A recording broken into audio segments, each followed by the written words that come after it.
Hi everybody, welcome to Fortuna Soaps, where each week we're going to be exploring the amazing world of soap making with a little added difference.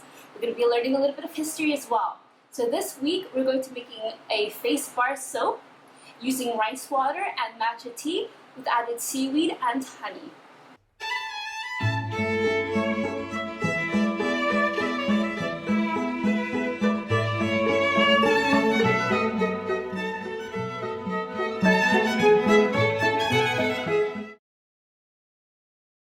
Today's soap is inspired by the beauty secrets of the Japanese Geisha, who are renowned for their traditional beauty and flawless skin.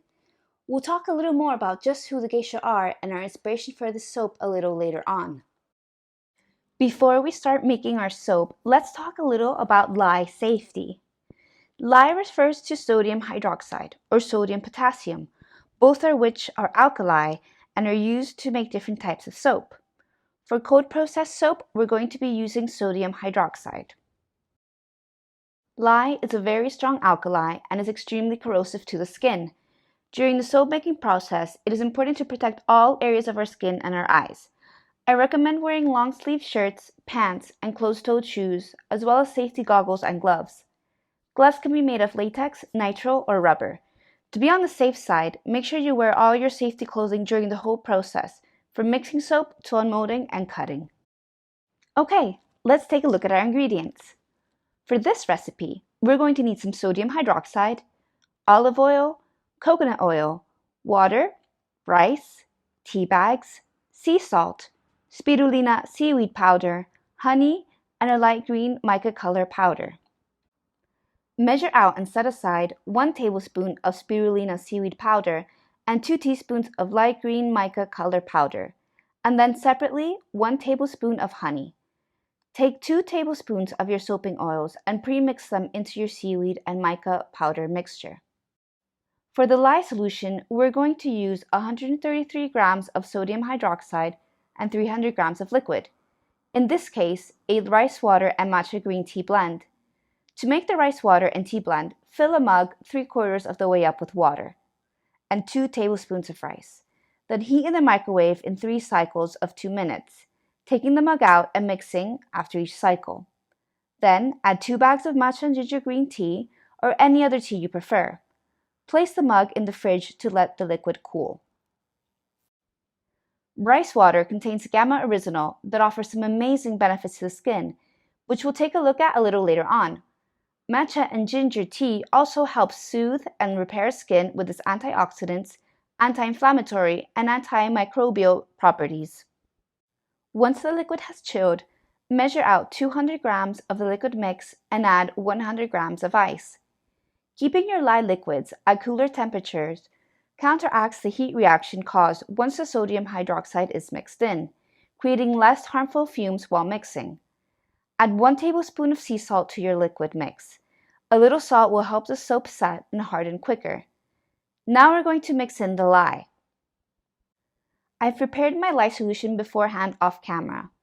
Because mixing lye with water creates such a strong chemical reaction, it is important to mix a solution using appropriate utensils that can withstand heat and are alkali resistant.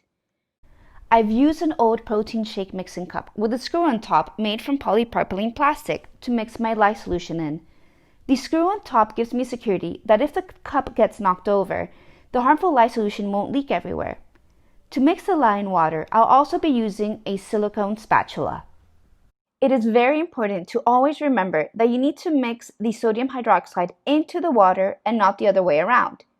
If you pour water into sodium hydroxide, you can cause a dangerous chemical reaction.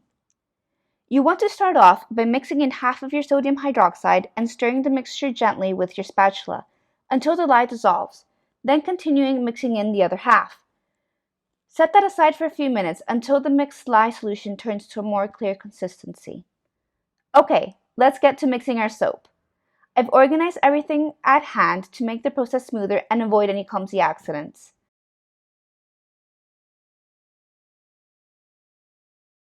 First, pour your soaping oils into your mixing bowl.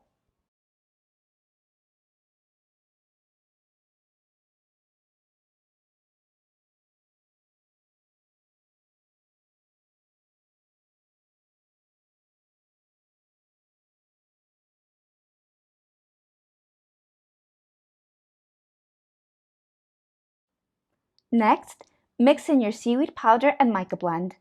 Spirulina seaweed powder not only helps naturally color the soap, but also offers some great properties for the skin, helping to detoxify, hydrate, and exfoliate the skin.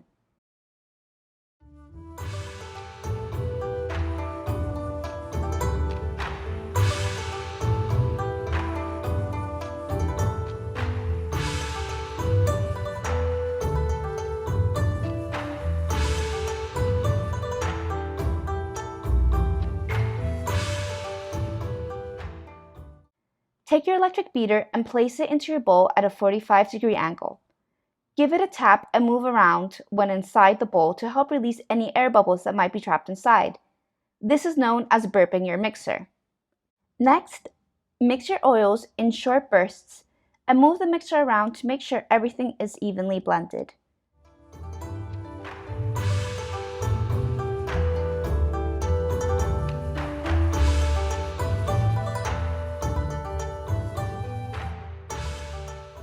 Take your lye solution container and gently pour lye down the shaft of the mixer, again to help avoid any unwanted air bubbles from getting into the mixture.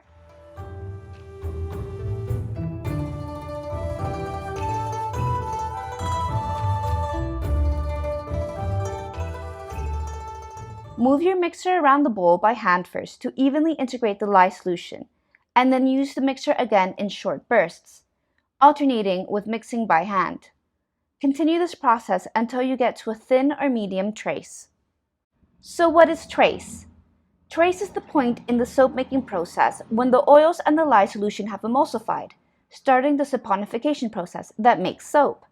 To identify trace, look for a thickening in texture that allows you to see trace lines in your mixture when you move around your mixer. Light trace has a consistency of very thin cake batter with no visible oil streaks, while thicker trace will look more like the consistency of pudding.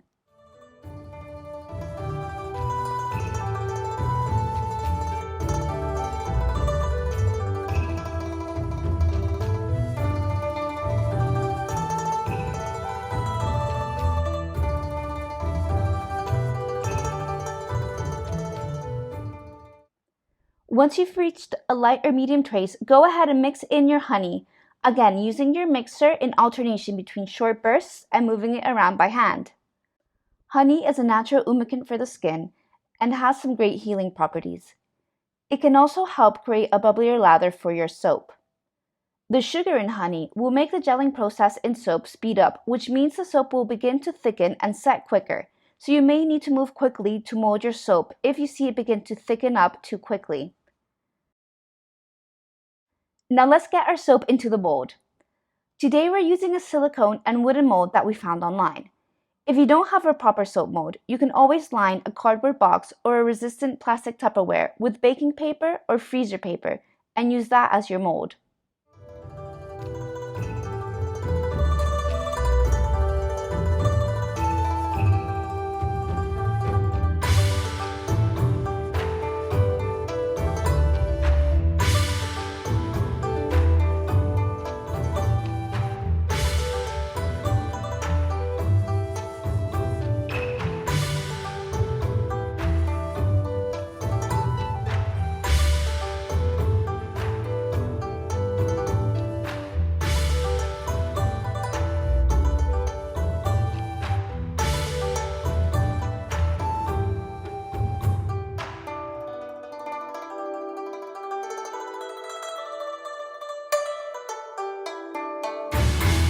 To decorate our soap today, we are going to be using some cornflowers, placing them in a line on top of the soap.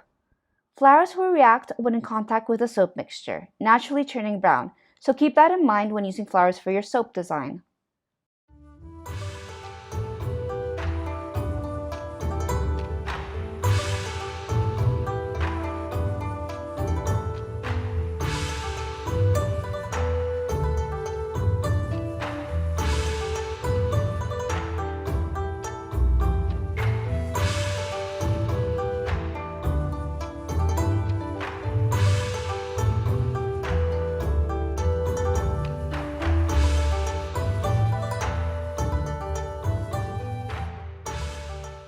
To finish off, we're going to spray the soap with rubbing alcohol to create a protective barrier against soda ash, and then we'll pick up the mold gently and tap the bottom to release any unwanted bubbles in the soap.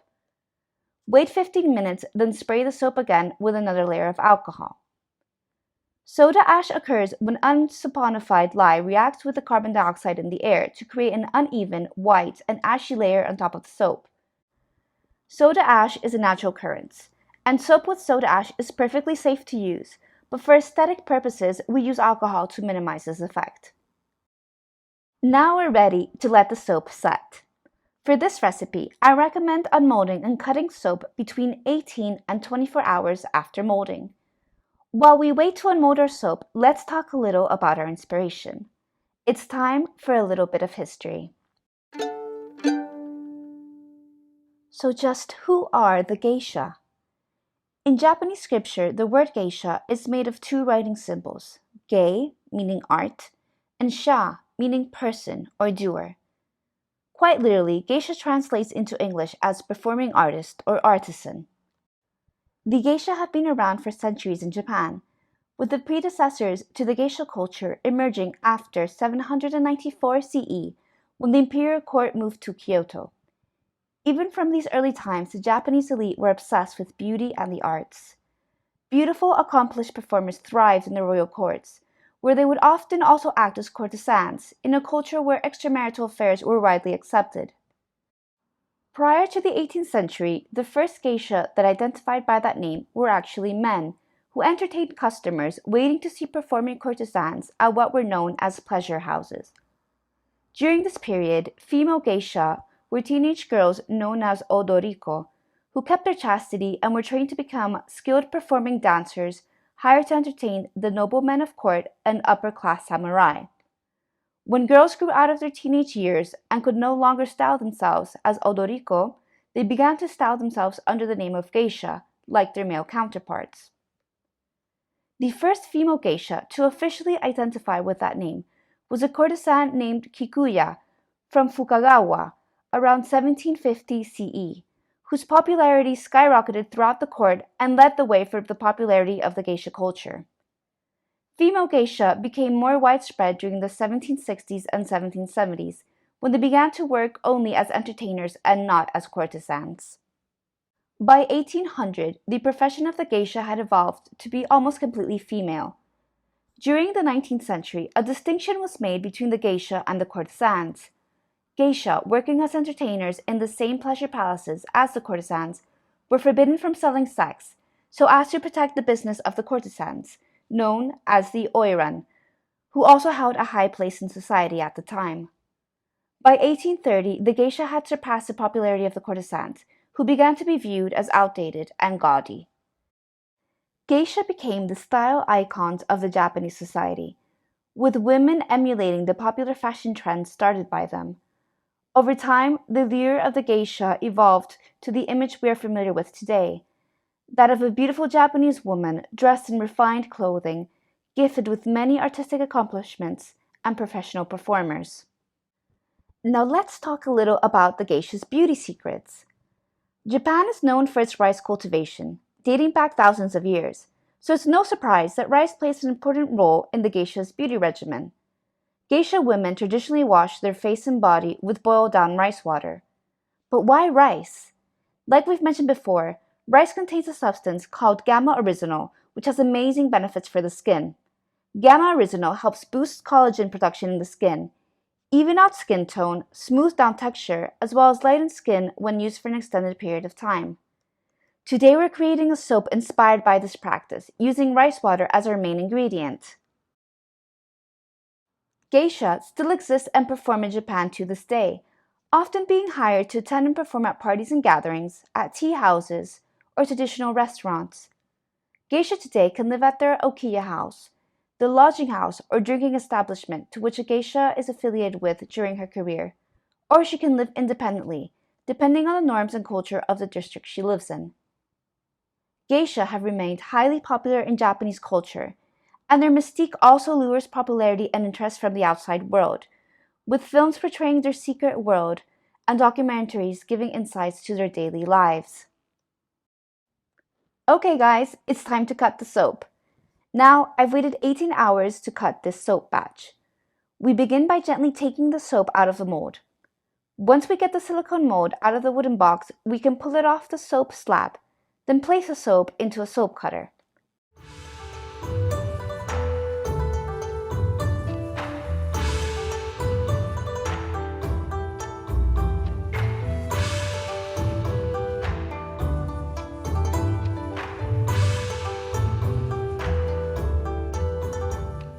To cut my soap, I have a wooden measuring box and a wave-edged cutter that gives the soap a more rustic feel.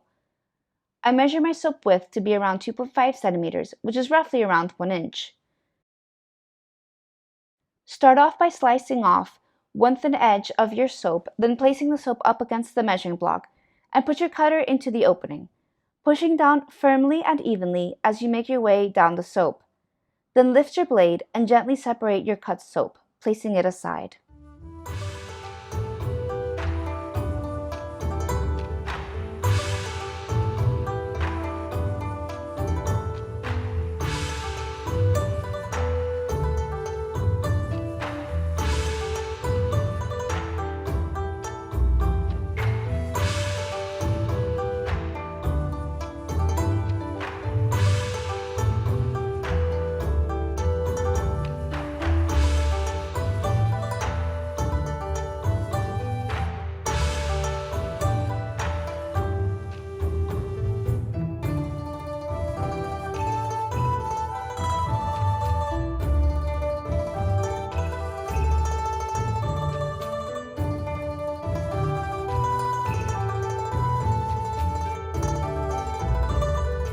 Once you have all of your soap cut to pieces, place them in a cool and well-ventilated area away from direct sunlight and moisture to cure for 4 to 6 weeks.